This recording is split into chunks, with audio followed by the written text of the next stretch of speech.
Okay, today we are going to finish 1 Corinthians. We have chapters 12 through 16 left to go. 12 through 14 are a unit. They go together. And this is important to remember because, again, we're going to have one of those instances where Paul is going to go onto a bit of a digression as he goes through this section of material. But he's not really starting a new topic or a new conversation. He is going to emphasize his overall point by going into these little digressions. But he's not starting a new topic. This is important because 1 Corinthians 13 is the middle of this section.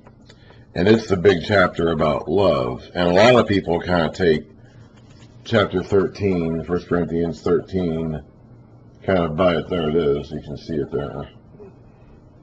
This is always so confusing because I have to move opposite, so the camera is flipped. So this, to me, this is my right hand, but it's on the left side of the screen as I'm looking at it. I'm not used to that. I'm not a professional cameraman. Anyway, so I just say that because, for example, 1 Corinthians 13 is often kind of taken by itself as an independent unit, but it really isn't. It's actually the middle of an overall discussion that starts at the beginning of chapter 12 and goes all the way to the end of 14, and the end of 14 kind of wraps it up. Then 15 is its own branch of thought, and then 16 are the concluding remarks. We should be able to get through all this today, I would imagine. I expect so. The focus of chapters 12 through 14 is going to be about spiritual gifts and how to use them, and what kind of gifts there are, and what they should be used for. It seems as though the Corinthians were arguing about spiritual gifts. And just like they had been kind of forming cults of personalities and making factions, arranging themselves into factions based on which of their apostles they preferred more, it seems as though there are parties developing within the church about spiritual gifts, like who has the greater spiritual gifts, and having a certain spiritual gift makes you more important than others. It seems like that.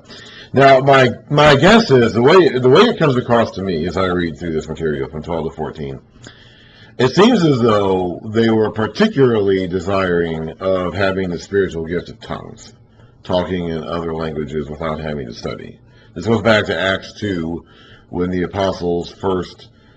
church first started, and they were all together, and the wind came, and the fire set on their heads, and they somehow gained the ability to communicate in languages that they had never studied in order to talk to the people who were in Jerusalem at that time from the distant lands who spoke those languages. And from that point onward, it seems as though certain individuals, the apostles, and maybe people that they put their hands on, had been given also that ability to speak in tongues. Paul had, because he says here that he speaks in tongues. Tongues are not like some mystical blabbering language, okay? They are other languages that are spoken by people elsewhere in the world that you have never studied. So the idea would be that you are now suddenly fluent in a foreign language that you previously had not been fluent in and had never studied or spoken in, at least not to a degree of proficiency. That's a tongue. Speaking in a tongue means speaking in another human language that you previously had not spoken in or not studied, without having to study it. And it seems as though that is the one that the Corinthian church was focusing on, because Paul puts a lot of emphasis on that one, especially later on in chapter 14 as he wraps up his conclusion, as he wraps up this argument. He seems to focus on that one and says, that's a good gift to have, but you really need to think about what it's actually used for. So it comes across to me as though this is the one they were focusing on. And I admit that some of this may be colored by my modern day interpretation, because we have that today too. There are people, in fact, there are whole branches of Christianity denominations that focus on speaking in tongues. And I think it's the same, even though this is a modern thing, I think it was also an ancient thing. I mean, if you go back to Acts 2, you'll find that even there, in the midst of it happening for the very first time, people were confused about what it meant. And I think it is reflective of a desire to feel certain in your salvation, because it's a gift that is unmistakably miraculous. If you could suddenly be fluent, or if you heard someone else at least be fluent in a language that you had never studied. Like, you know this is coming from somewhere else. You did not, you had not studied that language. If I could suddenly start communicating fluently in French, all right, that would be a miracle. I have no knowledge of French. I have never studied French. I know nothing about French, except for maybe the word oui, which I think means yes. That's it. Okay? I did study Spanish in my youth for 10 years. Okay? From the time I went to high school all the way through college, I studied Spanish every year. There would have been a time in my early 20s when I would have been fairly decent, at least in written Spanish. I never really tried to speak it very much. I was not really interested in speaking it or hearing it spoken. I was interested in reading it and writing it. Actually, one of the reasons why I stopped studying Spanish is because the teachers wanted us to be able to speak it and hear it spoken. But my emphasis was on because I never intended to go someplace where I would have to communicate verbally with Spanish. So I wanted to know how to read it and write it. I really didn't care about speaking it or hearing it spoken.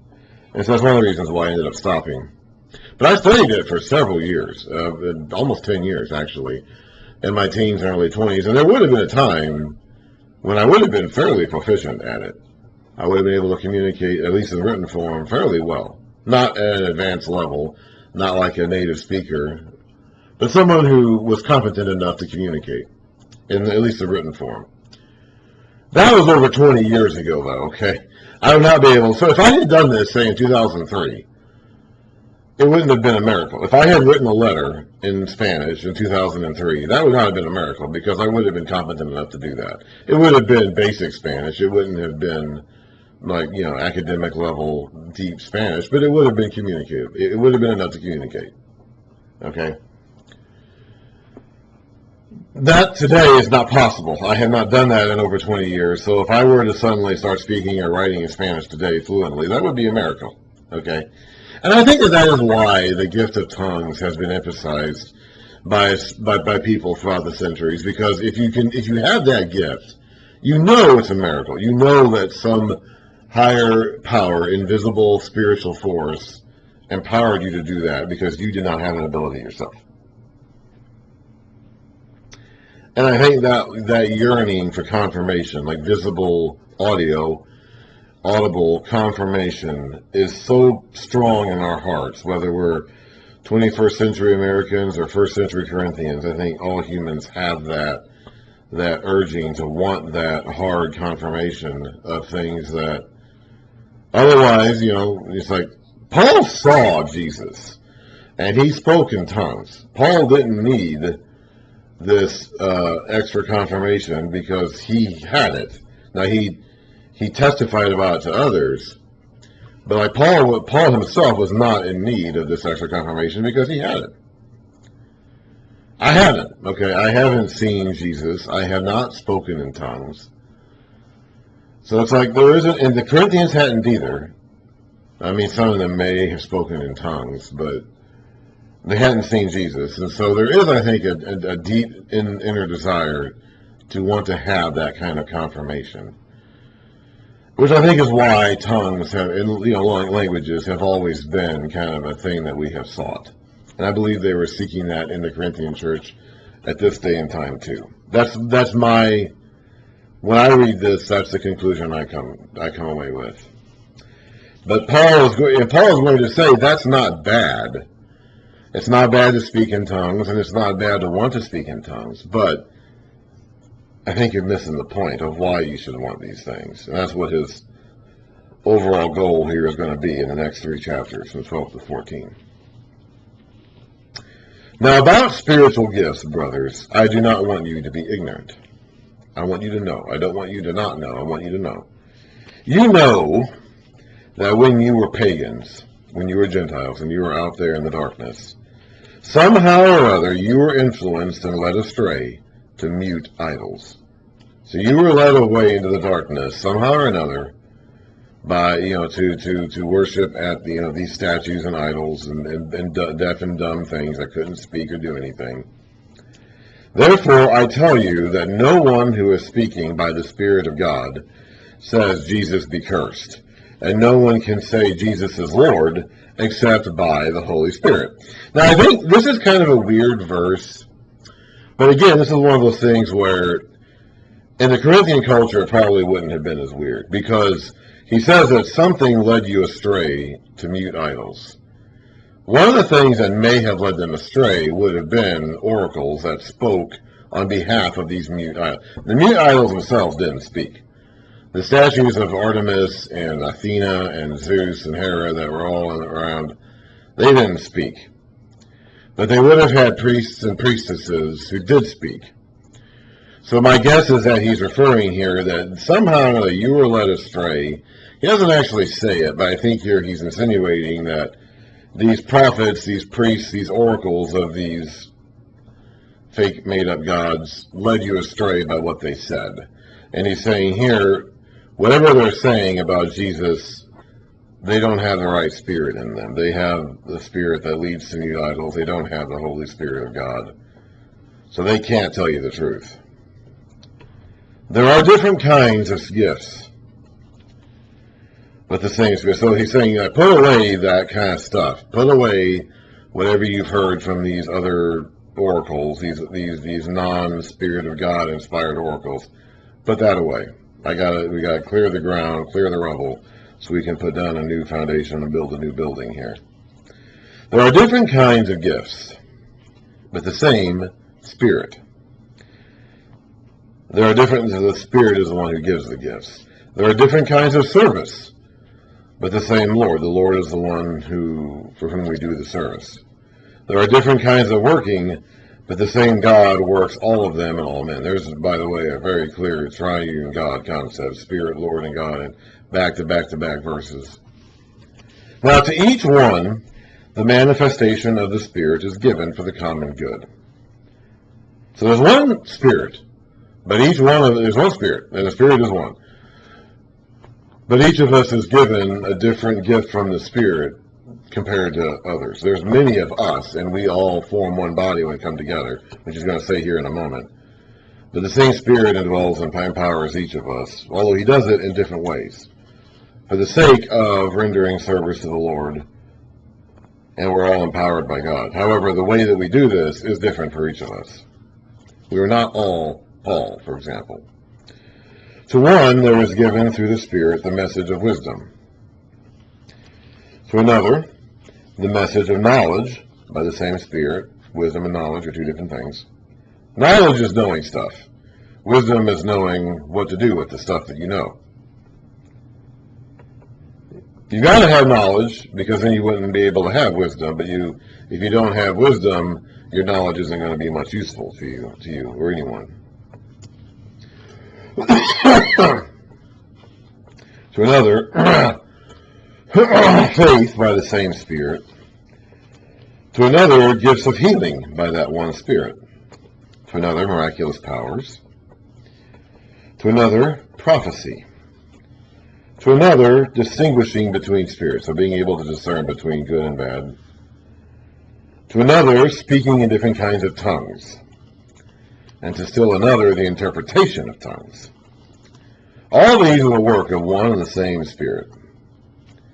And he gives them to each one just as he determines. So there's one Spirit, there's one Lord, there's one God.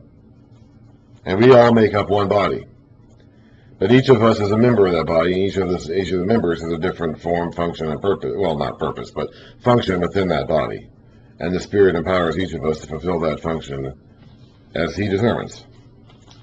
The body is a unit, though it is made up of many parts. And though all of its parts are many, they form one body. Fingers, hand, arm, elbow, shoulder, neck, head, and so on and so forth. So it is with Christ. For we were all baptized by one Spirit into one body, whether Jews or Greeks, slave or free. He doesn't say it here, but he can also add male or female. I think he did say that in Galatians. I think he doesn't say it here because there were, as we'll read about it, we already read about it in chapter 11, the previous chapter, and we'll read about it again at the end of 14. There were some issues going on with the male-female dynamic in Corinth. So I think he doesn't include it here for that reason. He doesn't want to risk exacerbating an issue that seems to have been bubbling throughout this church at this time. So we were all baptized by one Spirit into one body, whether Jews or Greeks, slave or free, and we were all given the one Spirit to drink. Now the body is not made up of one part, but of many. If the foot should say, because I'm not a hand, I do not belong to the body, it would not, for that reason, cease to be part of the body.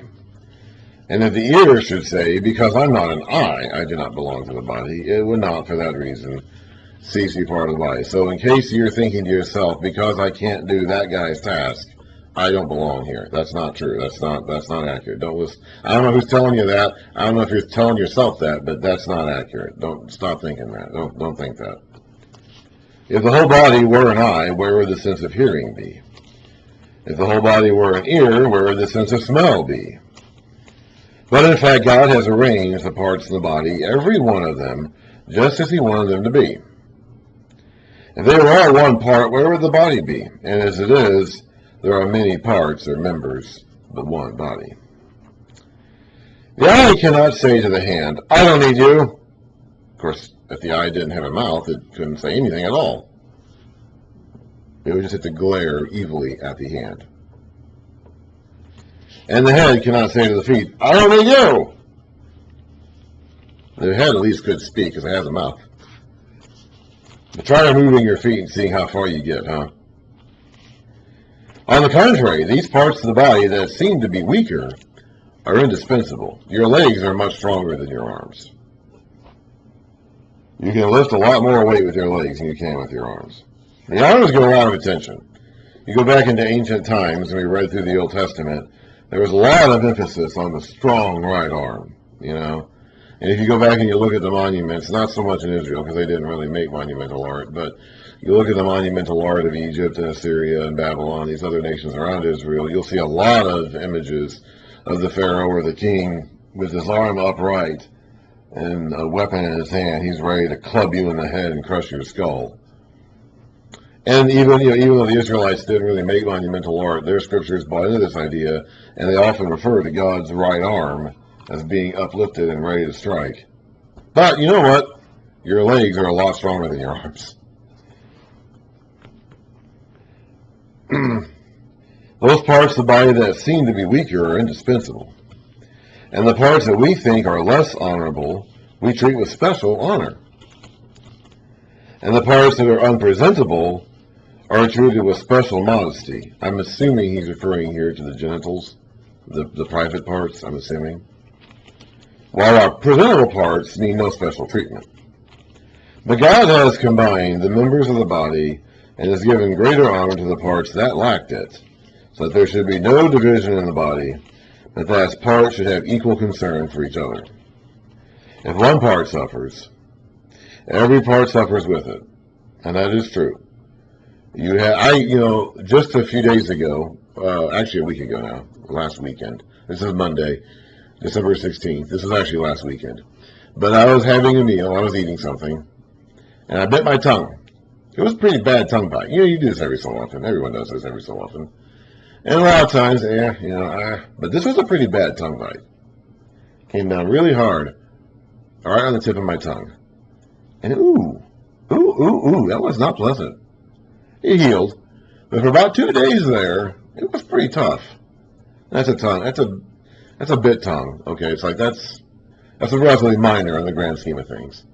For a day or two, that soreness in my tongue occupied a lot of my attention.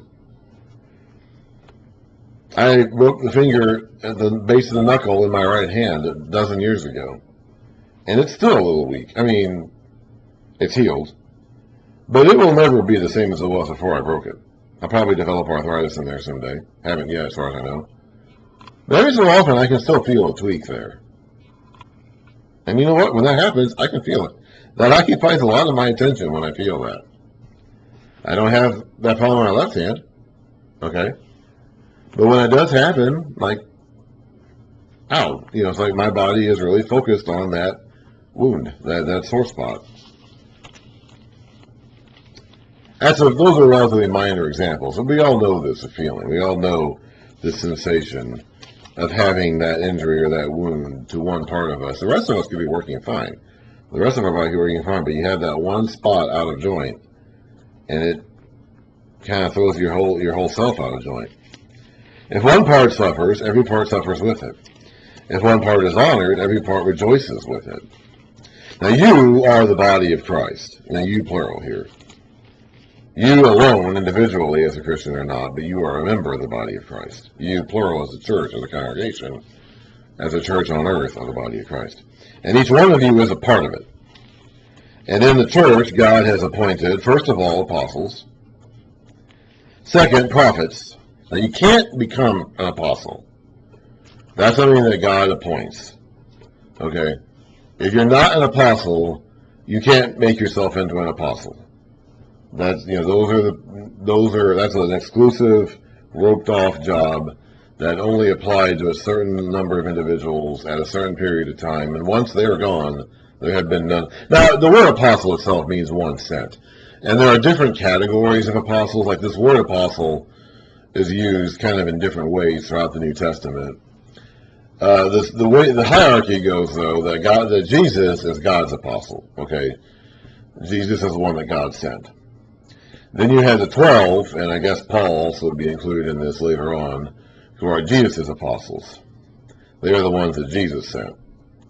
Then you have like a wider group of people who were with Jesus at least part of the time in his ministry, who form the basis, the nucleus of the original church. And they might also be considered apostles in the sense that the church sent them out. Okay? And then you have people, and Barnabas may have been in that category, because he was there from the beginning, apparently. We don't know when he became a Christian, but it's possible that he may have been there from the very beginning. He was there pretty early on. But then you have the category of people, and this would somewhat overlap with the previous category, of missionaries who were sent by the churches. So they were apostles of the churches. So you have kind of like these different categories of apostles. But in terms of like the actual God-given or Jesus-given apostles, there are only a small number of those individuals, and there have not been any more since then.